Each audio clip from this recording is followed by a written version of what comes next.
about your friends and classmates. Okay.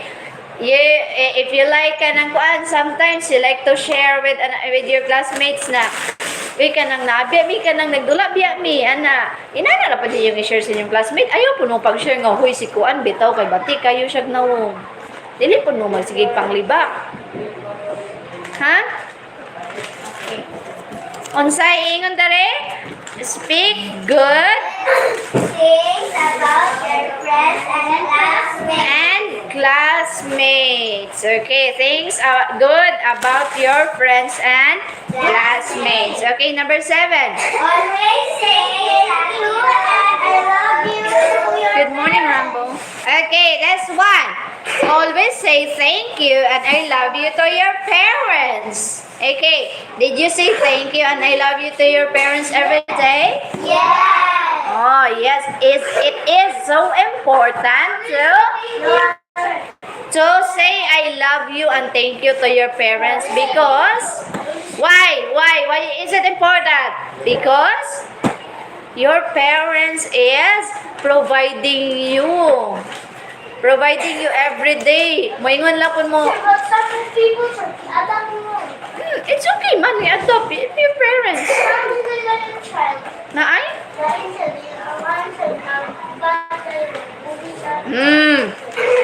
Diba, bago pa ganito nagingon nga bullying is not good. Pero ang kubal mga students, wala kang doon sa school. Bahala na sila, pasag day na sila.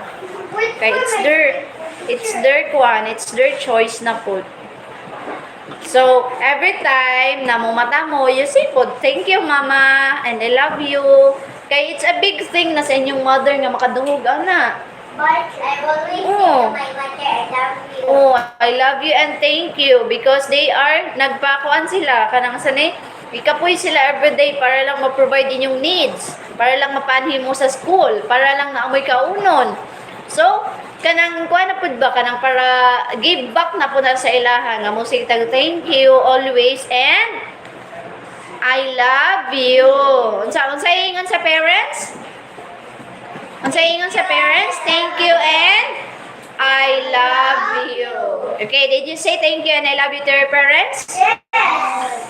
Okay. Always kuan ha, always say that ha kay para inyong parents, para pud malipay pud inyong parents, hoy, dili lang perminting nga. Dili masugo ang anak, dili makuan anak. So dapat ipa-feel po nato sa tong parents na they are important and we love them. Okay, very good. The number 8. Respect your elders, parents, grandparents, and teachers. Okay, respect your elders, parents, grandparents, and teachers. Unsa daw gingan? Respect ang elders. Unsa kinsa ang elders? Kanang grandparents and teachers. Every time makakita og teachers, unsay buhaton?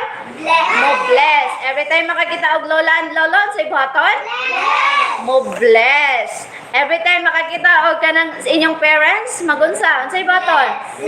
So you have to respect. Pag naaga ni magstorya, respect each other. Kung naaga ni magstorya, dapat paminawon.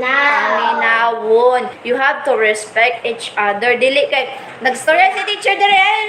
Dili mo po dira. Napon man nagsigig tabi sa inyong tapad. Napa na respect? Wala. Oh, wala. So what you are going to do? Respect elders, parents, and teachers. Okay, babe? Balik na sa number 1. Some people try, dili mo respect mo, dili mo makatulong sa Oh, because they are being rude.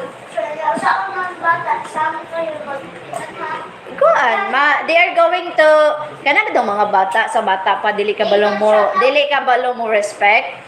Kanang madala dyan na niya inigkadako din kaysa may looy. Sila na gihapon kay every time makaadto sila laing lugar, makakita sila away. Kay because they don't have respect. Oh, kinsay looy? Sila ra gihapon ang mga tawo nga dili mo respect. Kay every time mo adto ka og laing lugar, makakita ka og